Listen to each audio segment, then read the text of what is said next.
Kevin, Hey, what's up, buddy? how's it How you been? going? How you been sleeping, man? I don't think as AI guys we're allowed to sleep in April of 2026. By April, you mean ever? Ever, ever.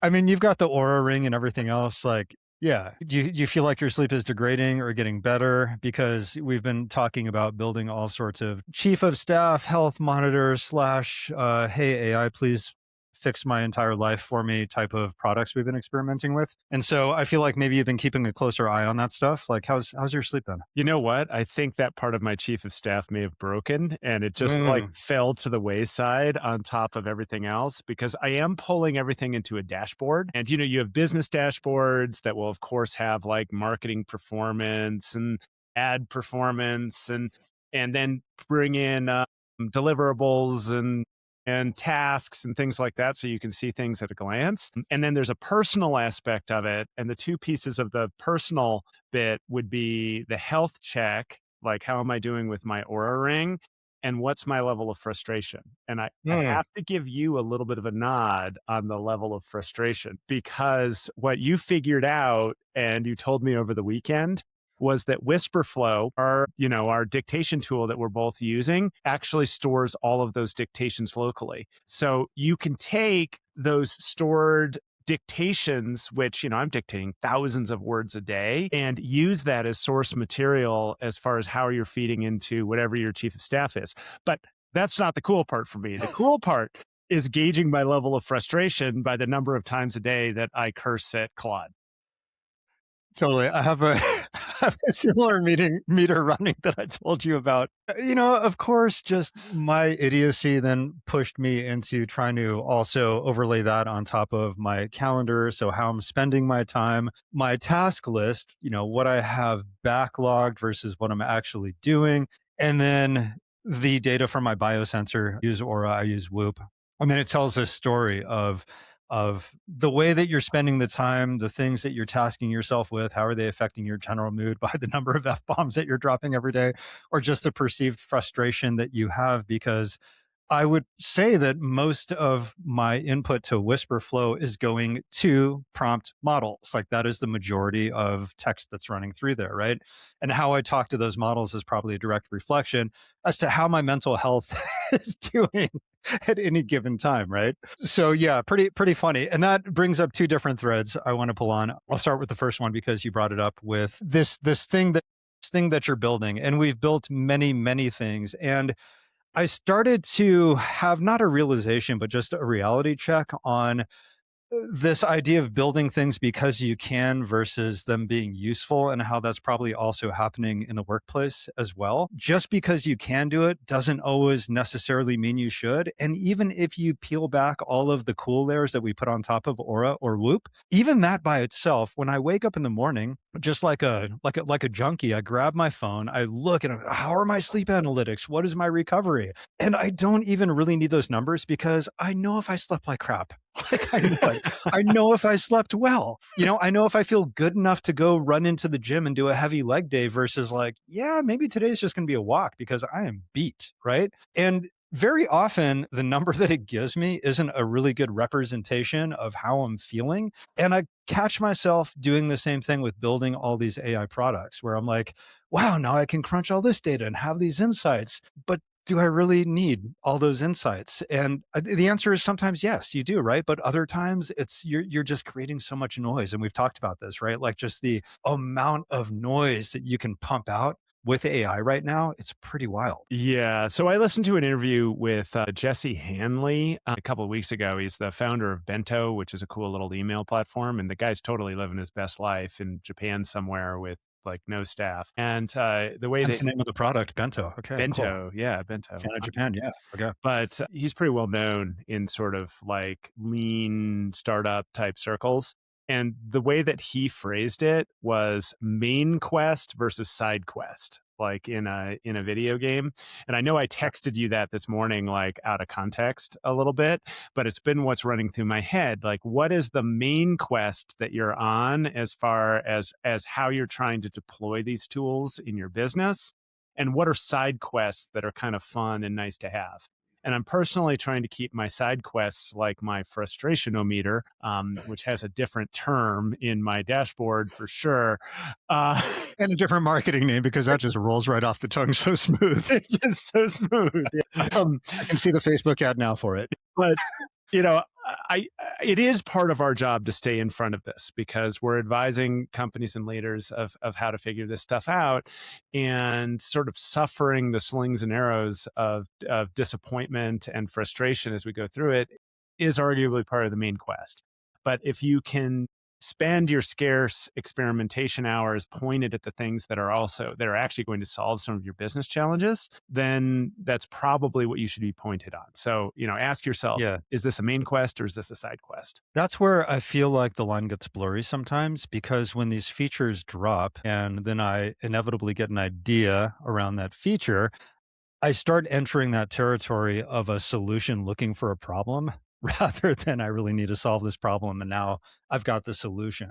And very often it does turn into, wow, now I can make these real time graphs and visual analytics. Amazing, Anthropic. Where can I stuff that into my organization? Like, wait a minute, I was doing just fine yesterday before that feature dropped. Do I really I need to go spend a day building this all right now, right? So it gets Even so, the flexibility of these connectors, and obviously we've been talking about Claude Cowork for weeks, and it's hard to not talk about it right now. Codex, which is GPT's version of Claude Code, well, they would dispute that, I'm sure, but it's the same sort of idea, is now rapidly chasing very similar ideas. So if you're listening and you're on GPT, you're probably paying less than we are on code, on Claude Code, and you can do most of the same things.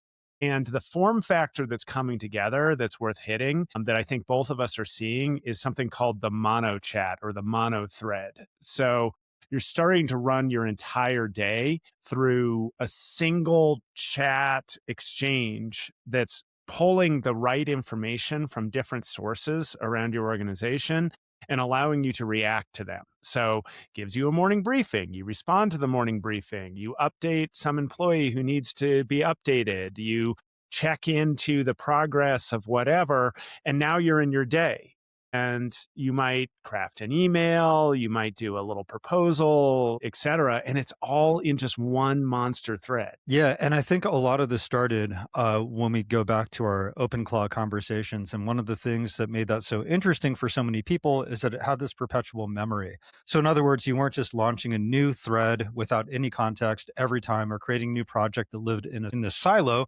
You were having this ongoing conversation and it remembered most of what you were saying, would pull the context from that. And while there's nothing really native outside of some of these cowork tasks that make that incredibly easy to set up, there are a lot of workarounds that we found to have that same kind of experience. And then there's workarounds on top of the workarounds as we continue to iterate on this. So that part of it as well opens up all sorts of things. And in addition to the things that you are doing, I will also get an email brief where it will give me a summary of the things that I must reply to today, right? It will look at all of my open tasks that I have and what's overdue, then look at my calendar schedule and figure out when is the best time to do those tasks and actually put them on my calendar and even include links in the calendar description to the task itself so that it can get marked off, which at this point, one of the amazing things about a monothread like this with all the connectors is that you do have this single portal you can go into instead of tapping through a dozen different apps, including your email,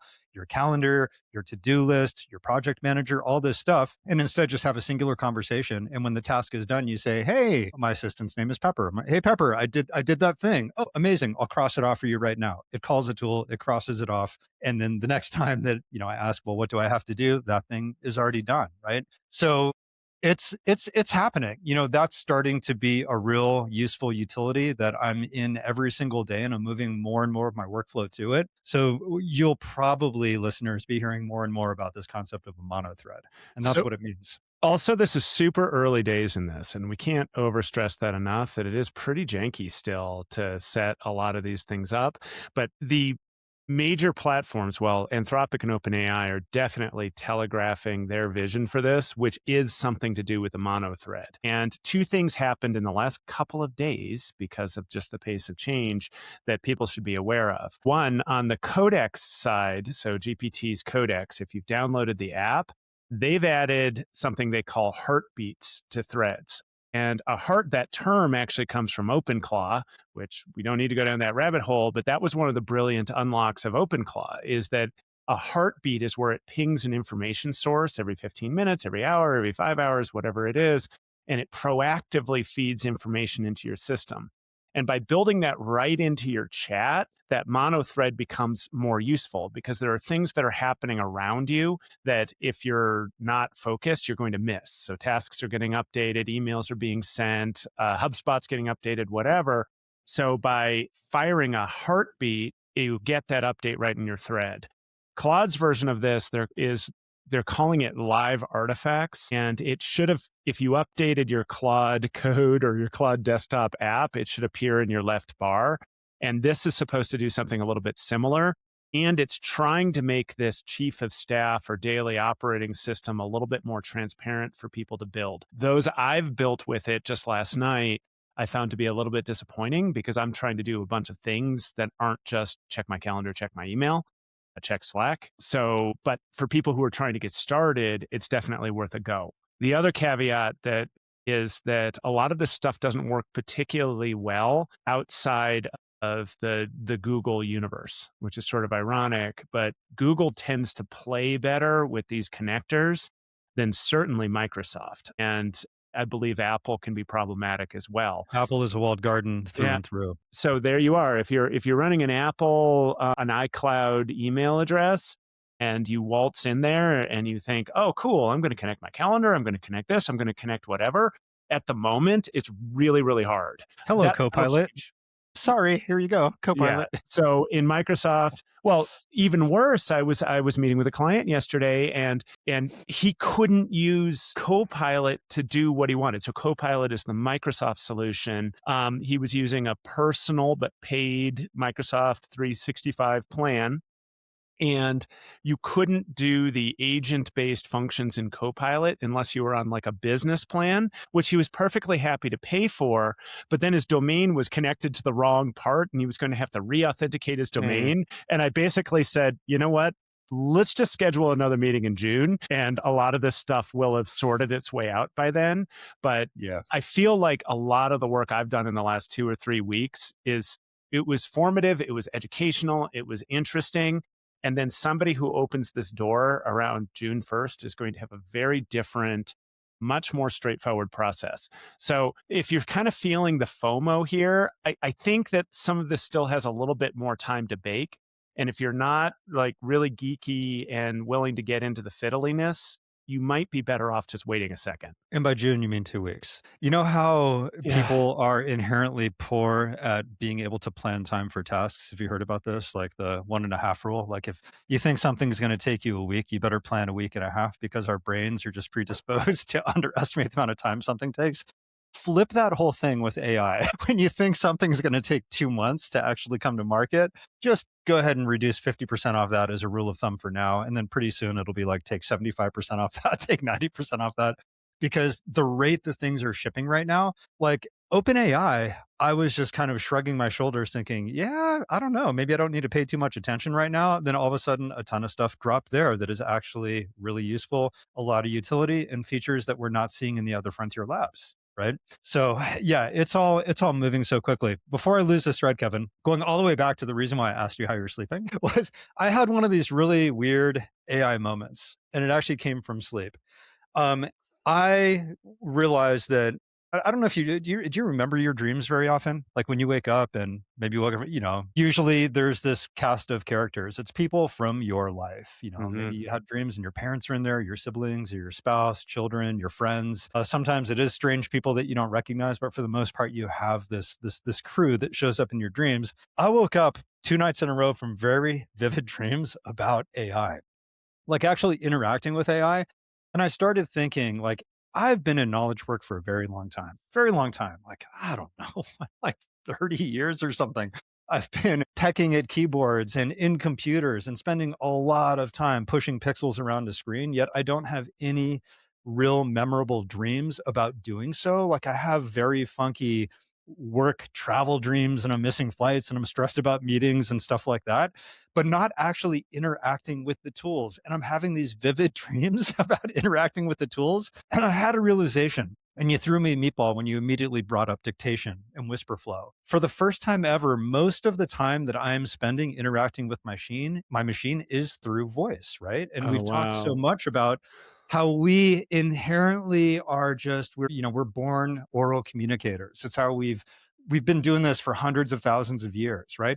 And now we're doing it in our knowledge work. And all of a sudden, I think my my subconscious mind is picking up on this and that it feels more like a personal relationship than it does when I'm just pecking on my keyboard. So I'm like, it's in my dreams. I'm having dreams about like my assistant, this monothread thing that I built with all these connectors and my interactions with it because I'm talking to it all day long, just like I'm talking to you right now. Okay, that's really cool. And if we happen to have any neuroscientists in our audience, they should opine about this because this is chaseable, right? And it Yep. feels like this is a side quest for sure, but it's super Oh, it's a big interesting. side quest. Yeah. I don't know. I'm in the space of mental health. I've got a Okay, so I clinical therapy encourage you to practice, and chase this. maybe this is going to be my main quest for a while is going chasing this rabbit. I don't So know. oral process mapping versus like typed process mapping, it's a totally different brain function. Like that, it's super interesting. Yeah, too bad that's not our show, but like you should chase I you. still had to bring it up because, I mean, listen, when we sit down with somebody who's very new to AI, which we do pretty often, right? Like, yeah, this is a custom GPT. This is a gem. This is how you go from prompting to just reusable work that you can, like, shave hours off of your day and all that stuff. One of the things that we always circle back to is the fact that you can talk 4 times faster than the best typist in the world. And if you're not doing that today, and you're looking for just super fast productivity unlocks, that's probably one to start with for Yep. 12 bucks a month. Like that's a huge unlock. And the fact that it's also changing how your brain is processing that work. And I think I've got some pretty strong, albeit anecdotal evidence right now around that. It really, it's just a really interesting thing to think more about as you enter your workday and you're setting up your workflows or you're composing emails or drafting content, whatever it is you do, about how you can now do that with your voice. And it really changes the way that your brain approaches those problems. So cool. So cool. It's because my own TED talk is more about the sociological ramifications of returning to oral based communications, and I think that's a positive because it's the way that we're built. Even if those like tribal or story based communications are with our like digital assistants, our brains might be more amenable to that. So anyway, all right, Yeah. TBD. Yeah, for I sure. endorse this side quest as a main quest for you, and you should report back on what you learned. Well, listen, I think we both established that both of our favorite film genres is science fiction, and it just happens to be that science fiction that has AI in it somewhere because most of it does. And out of all of it, I really hope that the future isn't any of the Terminator franchise. And where I more realistically see it going is that movie Her, where, there's a dude in the movie walking around with a single AirPod in his ear, and he's got the device in his pocket that it's connected to, and he's just having a conversation all day, every day with this operating system that's an AI. And I really feel like after this last, I don't know, how long have we even been using Whisperflow? Has it been like a year that we've been doing this? We started around the same time. I mean, I just looked. I think I'm 40 weeks into it with my like Okay. 1.3 million words. 40 weeks. Wow, it's been that long. Okay. So Mhm. yeah, it's coming upon a year. And it has dramatically changed the way that I work, the way that I get Yeah. information into my machine, right? And I just, you can't help but draw some of these parallels to science fiction and be like, "Oh, wow, that part of the science fiction is here." And we're living it and it's in our workplace. It's pretty wild. So bringing science fiction back to science fact, well, it's sort of science fact, is looking at one of the other big launches of the week, which is Claude Design. And you want to explain Claude Design for our listeners? What's there to explain? You just type a prompt of what you want into a box and then it designs it for you. But it doesn't design it in the way that Canva's like broken AI generator makes you some weird humanoid figure with 15 fingers. This thing is doing high fidelity design in all sorts of different aspects. Like, I want a mobile app, I want an animation, I want like this text thread where the text that I put in is popping up and then the whole screen is going up. I want this like really intricate and complex loading animation. I mean, it's I looked at it and just within the first 2 minutes, I thought, "Wow, what are these actual art tools gonna do? Like, what is gonna happen to the Adobe Creative Suite? What is gonna happen to Figma?" I think Figma's stock dropped, like, what, 7%, like, within minutes of the Yeah, announcement, they're down right? almost 60% on the year, apparently. Wow. Oh my goodness. That is so wild. So yeah, once again, these features, like, keep that in mind, right? These you could call them products, but these are really features from these frontier labs that are dropping, are just erasing tens, if not hundreds of $1 million of market cap off of companies that only do that one thing. It is wild. So there's a different so Canva, it's interesting. The founder of Canva, the CEO, was cited in the releases. And Canva doesn't necessarily view this as a giant threat to them because they're sort of in the place where they can be the catcher's mitt downstream as Yeah. far as your marketing collateral and the stuff that you're already doing. That's pretty good. It's giving people that streamlined like environment that allows them to do more dynamic things, and then Canva is going to receive that. The difference is that Canva tends to be more output design versus system design. So all of these years that people have been spending money on like brand books and things like that, and don't get me wrong, that's important from a branding perspective, but they're really expensive to do because it pulls together all of these brand elements from a system perspective and then makes sure that your design is consistent across that system. So functionally, one of the big unlocks in Claude Design is its onboarding process where it helps you ingest what your brand system is. So it's entering your website, it's putting your brand book in, et cetera. And it will help you define that in terms that are more LLM readable. And then you can apply it down the ladder to everything else you're doing. Both of us have all of these apps. Some of them are internal, some of them are external. And you did one this Saturday and one 2 months ago. And like there's a lack of consistency of design between most of them, unless you were paying really, really close attention to that. And now you can really simply apply that design system across all of those bits and also iterate on it. This is the other Yeah. cool part is like, this is what killed Figma. And everybody likes Figma. Figma is one of those companies that we've all like really enjoyed working with and it's good. And it's like, sorry guys, you're going to be in trouble here. But Figma can take a current design and everybody can collaborate on it. What Claude Design can do is give you 3, 5, 15 different iterations of that design that replicates all of the animation and different type styles and whatever. So you go from concept to basically, you'd call it a contact sheet back in the day where you have 15 Yeah. different concepts right there in like, 20 minutes. And then you package that up in design files, which you can literally just click add to Claude code. Just And have it now it build it for shoots you. over the other way. And it is amazing. Like It's it really so wild.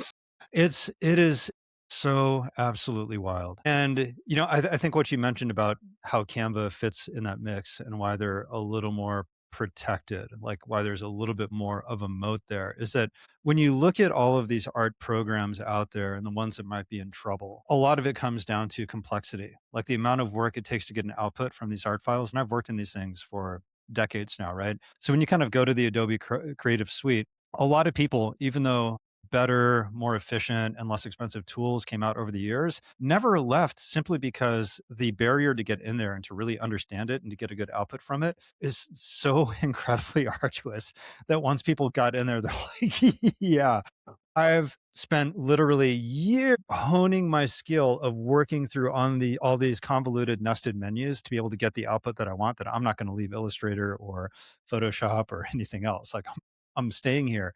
So you can almost think of the Adobe Creative Suite as like, I need a PhD in art programs in order to use this thing. And then Sketch came out when Sketch was this Mac only product and it was supposed to be a web and mobile first product, really for designers that are focused on that.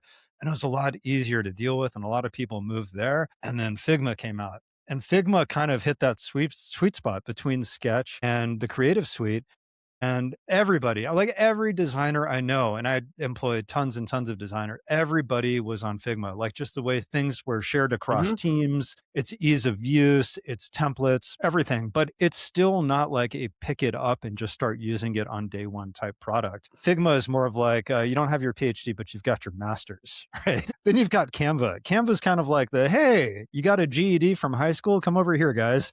We'll get you right in and get you started right now. And it has enough utility. Like you can have your brand style guide in there, you can have your templates. The organization is kind of rough. The sharing is pretty good, but it's so fast. It's so fast. I want to remove a background on something. I do it with one click and I don't have to have any plugins or additional tools or skills. It just works and it works almost flawlessly, right? So for things where you're having to pump out tons of content all the time, which is most people right now who are doing any kind of content marketing, Canva is just amazing. And they've done a really good job embracing AI, not only with the tools that they're building internally, but also the connectors to these other frontier labs. So they've just made it really good to be able to pass stuff back and forth.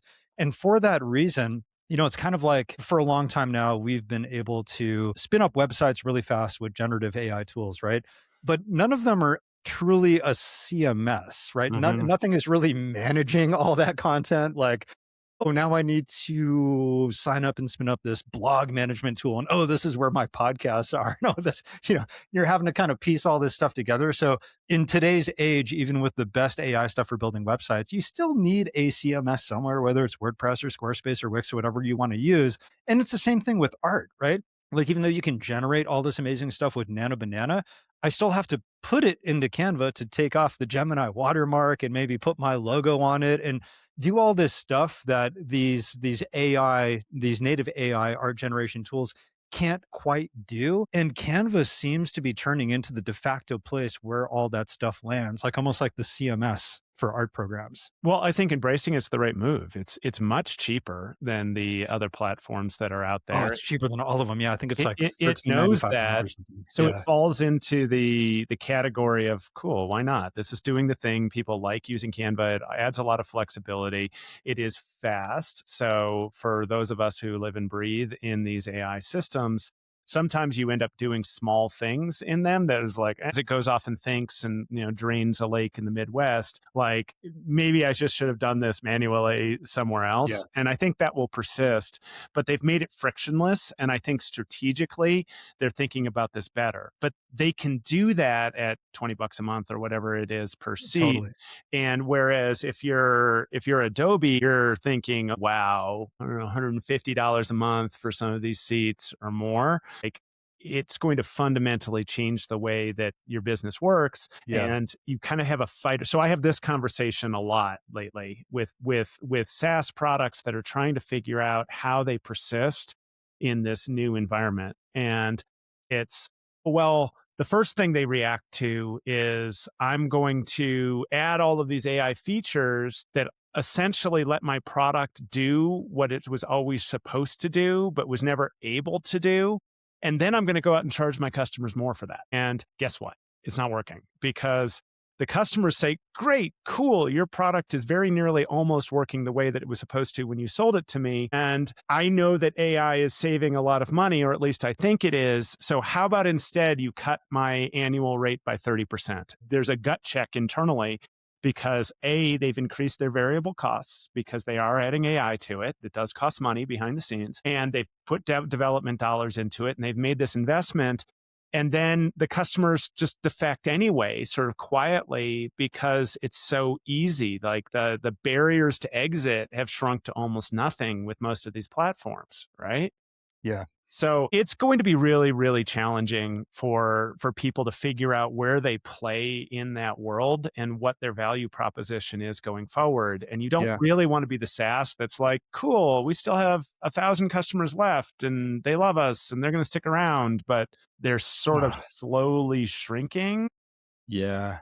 Yeah. I think worth mentioning is there's different horses for different courses too, right? And if you talk to really serious UX or UI designers or graphic designers of I hate saying this, I really don't even know how long all three of those roles are going to be in existence. Like they're just going to be managing tools like Claude Design. But those people really poo poo on something like Canva because Canva doesn't offer you the same level of fidelity to really adjust art files the way that these other programs would, right? But kind of back to the thing we were talking about, how, am I just a solution looking for a problem or the other way around? I think one thing that Canva has pivoted on and done a really good job is instead of having this chat text where I can basically try to have a little mini nano banana inside of Canva and generate some original image or something, and it never went well, right? And I think a lot of Right. that has to do with they're leaning on models that aren't very expensive because they're offering this whole thing for 14 bucks a month, right? So it's like, first of all, they give you very limited generations, and then generations that you get aren't very good. And they switched that to do some things that I use every single day, right? Like if I have a piece of art that I know has to be a certain aspect ratio, but Nano Banana generated it in a different aspect ratio, I can drop it into a Canva canvas and just say expand.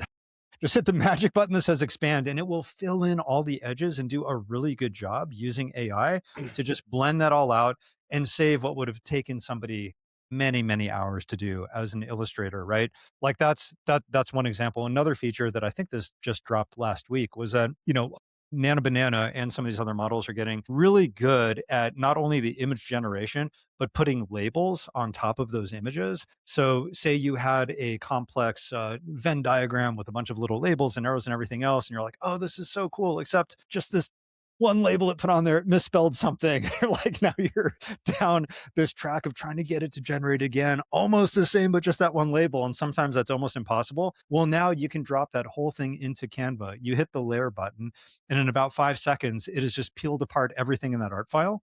And I can now just type in the right label, flatten it, export it, and I'm done. Right. So again, it's almost like this ancillary tool for all the amazing things that we're seeing getting pumped out of the frontier labs in regards to art generation. And it's like your assistant that then just kind of cleans it all up afterwards and lets you share it with people and lets you download it in different file formats. Really, really cool. So big fan. Serious artists still hate it. Every single one I talk to. Okay, so from the pragmatic, practical aspect, most of our listeners aren't necessarily like visual marketers or whatever. It's definitely still worth playing with. You get there by claude.ai/design. Oddly, it's sort of hard to find.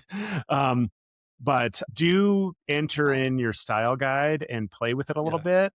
But from a practical, just normal business perspective, it does really good PowerPoint deck.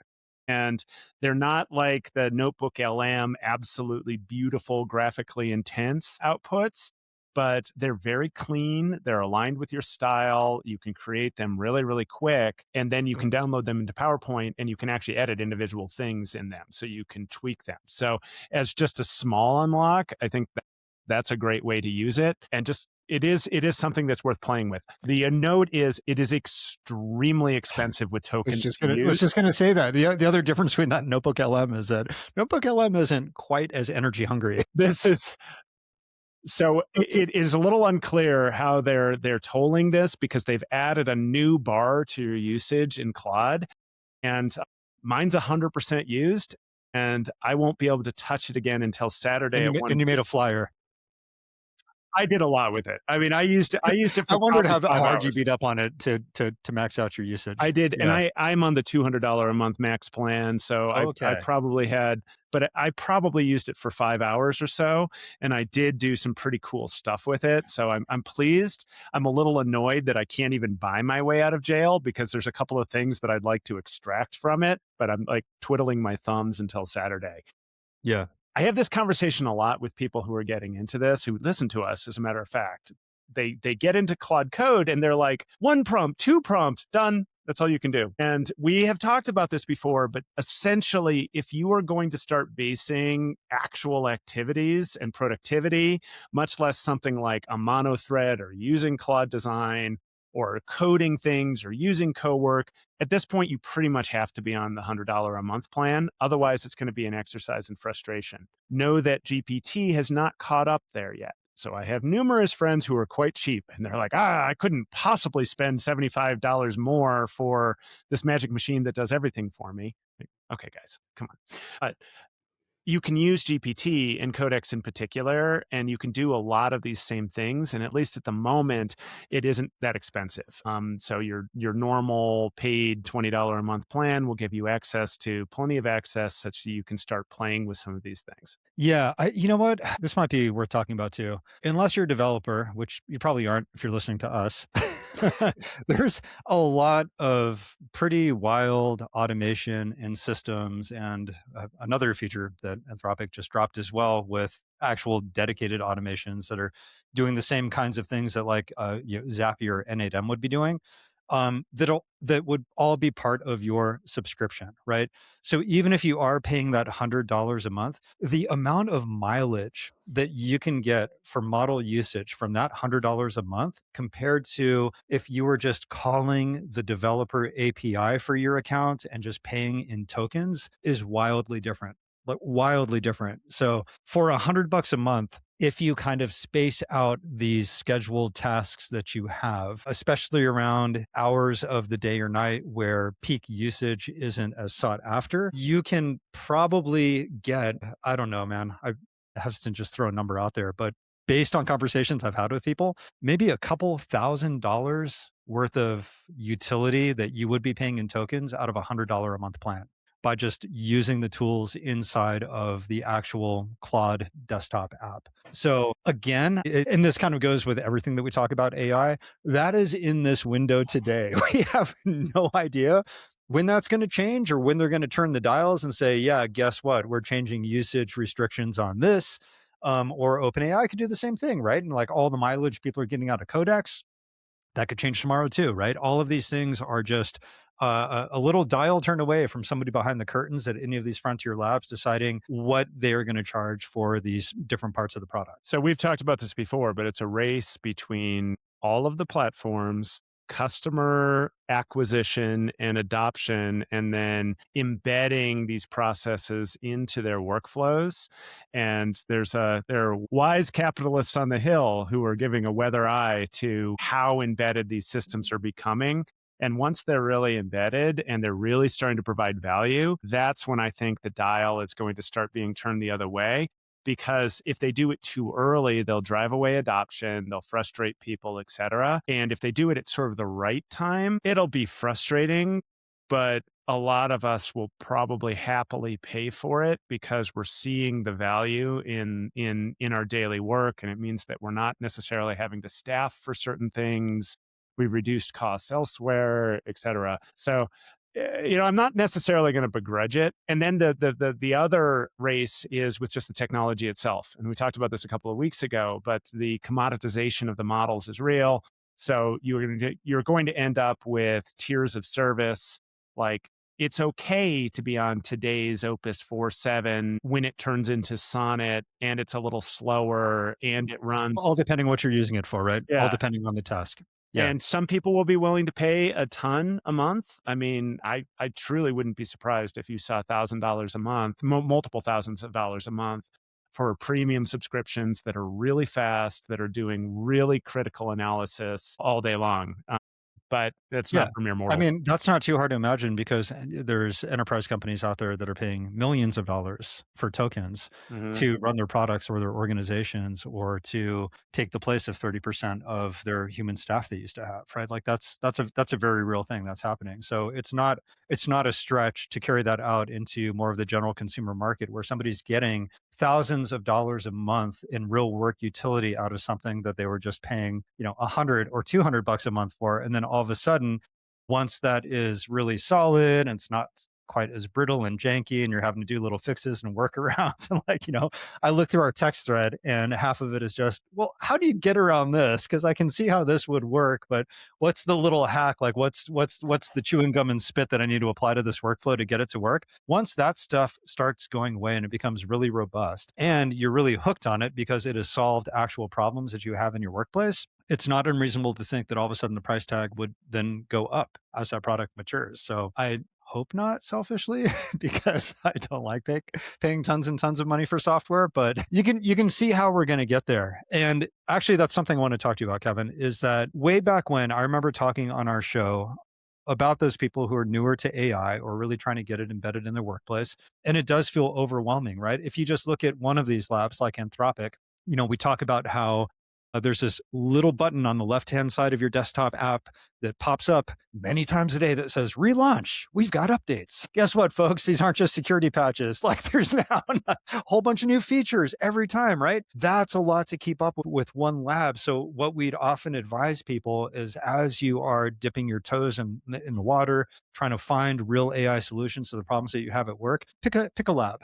Pick a lab. Like, okay, I'm mostly in Google's infrastructure, and I could get a lot of utility out of Notebook LM and some of these other tools like Nano Banana's image generation or VO video generation. Like, I'm just going to go and I'm going to get really proficient at that, and that's what I'm going to do, right? And that's probably enough. But you could say the same thing about OpenAI, or you could say the same thing about Anthropic. And it really reminds me of back when at our agency when we're building lots of software, a project management tool like this piece of SaaS that you had was really, really important. Like you had to get it right, you had to use it right. And it was kind of the cohesive glue that held together the whole project from stakeholder sentiment to the designers to the developers to issue management. And it all kind of centered in this tool. And the problem was you really had to pick one. You couldn't have some projects running on different project management tools. Like your project managers had to be complete ninjas at this one tool that you chose. And there's a lot of them out there, and I've used a lot of them. And I would just agonize over, oh gosh, I really want this feature. Or like this big client wants everything produced as this Gantt chart showing a timeline over months and the different deliverables. And I love everything about this other product, but it can't do Gantt charts, right? And then so you have to pick the thing that works best for your workflow and what you happen to be doing at work right now, or what your clients want, or what your boss wants, whatever it is. And I started feeling like that about AI as well. And I just wondered if you had any thoughts on that, because it just becomes so easy to start diving into all of the different products and features of the frontier labs that are leading this race right now. And it's also pretty exhausting. And it also starts to diminish this idea of having something like a chief of staff, right? Like you can't have a real monothread or chief of staff if your information is living across 3 or 4 different labs products, right? So what are your thoughts on that, Kevin? Like what do you think of that, or what do you advise people to do at different stages in their business with all of these choices out there right now? Okay, so the first stage is yes, choose a platform. Choose probably either Anthropic or OpenAI for shareability, collaboration, being able to connect to a whole bunch of different sources. Before I lose this, man, why not Google? Like why not Google? Why Uh, would you say those two? Because I've thought a lot about this and I feel conflicted. so I don't want to necessarily go into the minutia of it, but if High you are level. an individual and you're running like a bunch of Gmail accounts or something like that, I think Google's a great choice. But they've had to make Microsoft type choices as far as data availability in the pro paid accounts that I find just absolutely impossible to navigate as far as being able to share documents between people, having persistent memories in chats and gems and things like that. They've done it deliberately because they're worried about there becoming too much permeability of information within a corporate environment, such that, oops, accidentally somebody in HR shared the executive salary schedule and now it's just available in broad Or who tables, they plan to replace with AI in the next month. whatever it might be. But I don't want to over index on it. But I will tell you Yeah. that for clients who have leaned into Gemini, it has been very, very painful for them Like to, limiting, it's basically. been very limiting, particularly if all of them started, frankly, all of them that I can think of started in GPT. And then you go from the GPT kind of easy to use environment to this much more constrained environment. Okay. So that's why I still say choose Claude or choose GPT, lean into it from a skills basis, knowledge share in your team, do some training, like, do hackathons, whatever it is to get people up and going with it. Cool. But as your needs evolve, at least at this point of time, I frankly think that you need at least one of those two. You don't necessarily have to have both GPT and Claude at the moment, but you probably do need Gemini. If you're doing anything that is a little bit broader, involves bigger context, so how much information comes in. If you're doing anything that involves images, Nano Banana is great. VO3 is, now that Sora is dead in OpenAI, VO3 is the most accessible video creation tool out there. And a big weakness that people don't necessarily understand about Claude is it actually isn't an image generator. GPT has an image generator that's built right into it and can build images. But when Claude develops an image in like a PowerPoint, it's actually coding that image. It's Yeah. not generating that image. And that's a limitation. Like the coalescence will continue in terms of features. Claude will totally add an image generator. It will have Maybe by the time we get off this podcast call. possibly, yeah. But at the moment, if you're serious about it, you really do need those. Plus, I Yeah. would say that deep research as a Gemini feature is excellent. Yeah. You could use Perplexity instead if you wanted to. You could use OpenAI instead, but any of those are better than Claude's deep research, right? So I find myself needing them all. Again, internally, we need GPT less than we did. I do use Codex to sort of double check Claude and kind of get a cheaper view on it sometimes. But in a year, yeah, you're going to kind of lean into a universe and you're going to be able to connect all of these pieces and they're all going to have comparable features. Claude today definitely writes better still. Like it's dramatic to me, the difference between Claude writing and GPT in particular and Gemini. Like I just don't like the way that either of them write. So yeah, unfortunately, we don't have like an ultra subscription. So that's the $250 a month Yep. subscription. I just maintain like one seat of Gemini so that I can do the things I want to do. And I love Notebook LM. I think it's a fabulous tool. Yeah, yeah. My head is spinning a little bit thinking about a couple things. One of them is this idea of instruction portability that we've spoken about before, and it's becoming more and more real now, right? So when we talked about this kind of chief of staff product that we're building or having this monothread, it's not just the perpetual memory that really changes the game, which is something that OpenClaw made very popular, but it's this idea of having instructions for what that project or what that specific thread is going to be doing for you and being able to iterate on those instructions really easily. And by doing so, it not only makes it easier to keep this thing working well over time. And when it does mess up or when you have a new idea, you can rapidly iterate on those instructions. But if all of a sudden OpenAI drops something where you're like, that's the secret sauce I've been waiting for, this is going to change my whole organization, it's time to jump. You have a whole system of files with the instructions that you were using from the other lab, right? So that's another thing we talk about is it's not just the tools you use, it's how you organize those tools and the instructions for those tools in your organization that, and this has now happened, I think, with all the labs, probably except for Google. I can't recall any like massive Gemini outages that I've experienced at least, but both OpenAI and Anthropic have just gotten dark for periods of time. And I don't mean like, oh, my desktop app isn't working. Like, wait, no, it's not on mobile. Oh, wow, all the API hooks are now disabled. Like the whole thing is gone. Huh, it's probably just a minute. No, it's been 20 minutes. It's been 40 minutes. Like, is this an all day thing? Like, you don't know, right? So if you are an enterprise and you are relying heavily, not only for just the productivity of your entire staff on one of these tools, but maybe even tools that you've built that are sitting on top of those labs, having that redundancy, which means also having the portability of those instructions to be able to move around easily is becoming more and more important, I think. Like that's something I've been thinking a lot about. Yes. And with stability of models as well.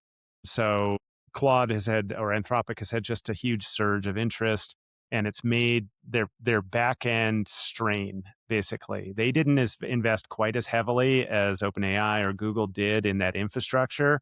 And now it's catching up with them. And the way that it's catching up is it's breaking a lot of our toys in really unexpected ways. And when you start thinking about architecture from a multi-model perspective, stuff gets complicated in a hurry, It for really, sure.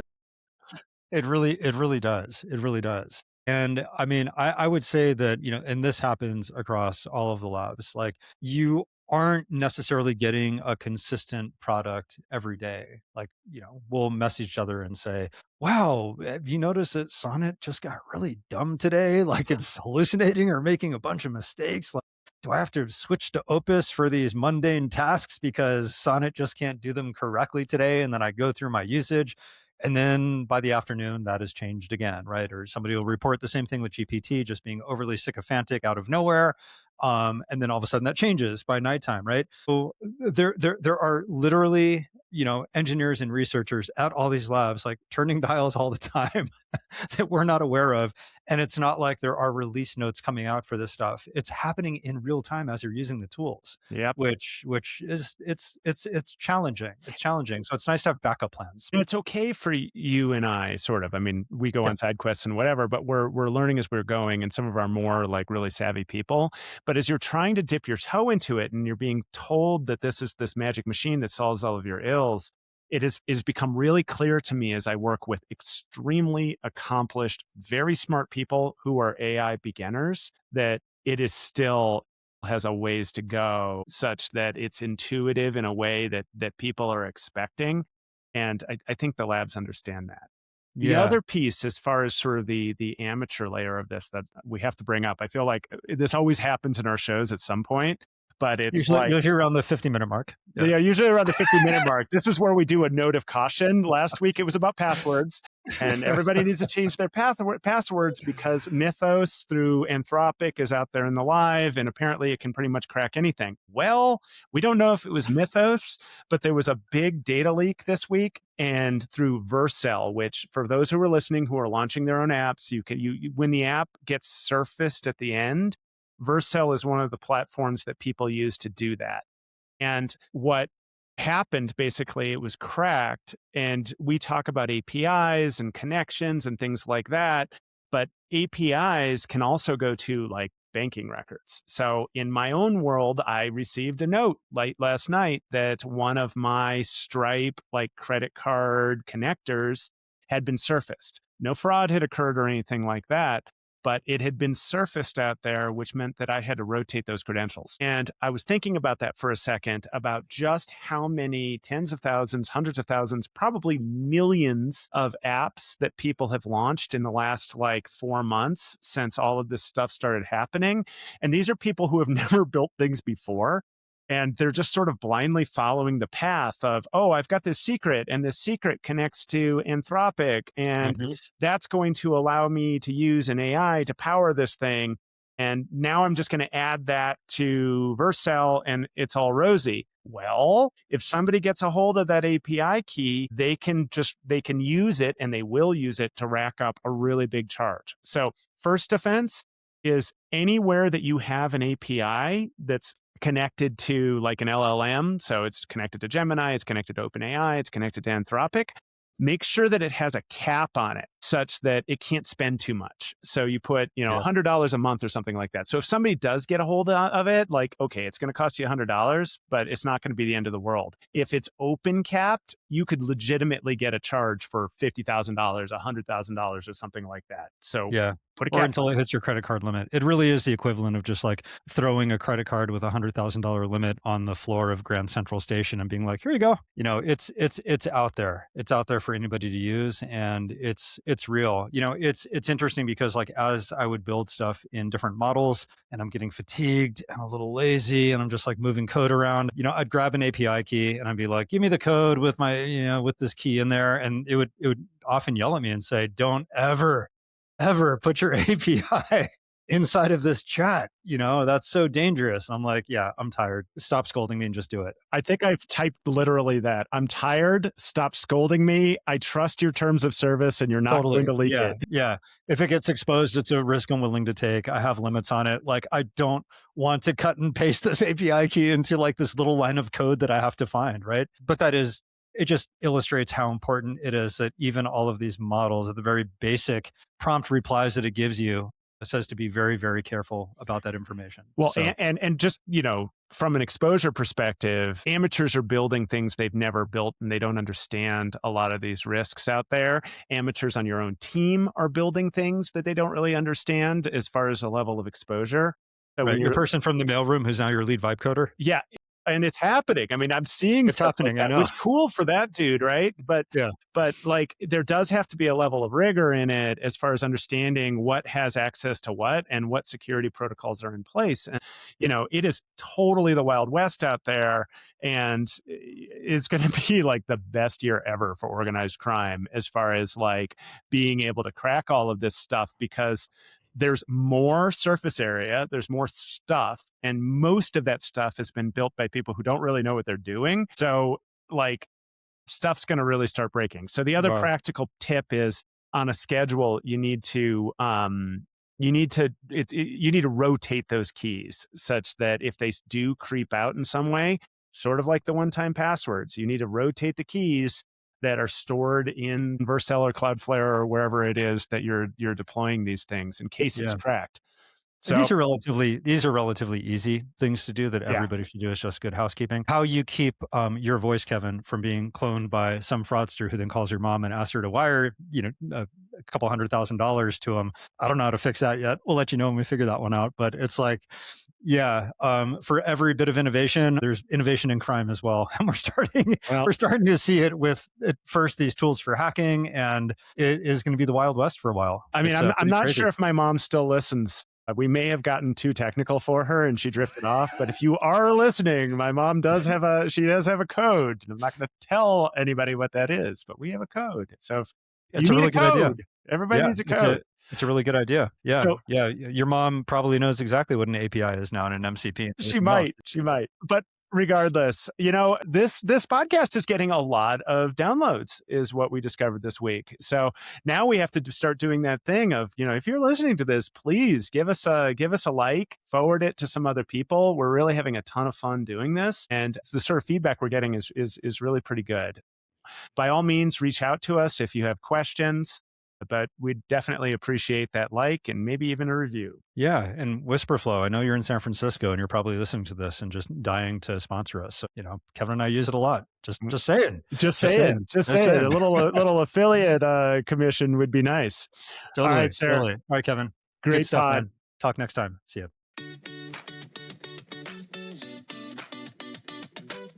Thanks for listening. If you'd like to send us a question to answer on the show, email me at elijah@spark6.com. That is SPARK, the number 6.com, or Kevin@ascendlabs.ai.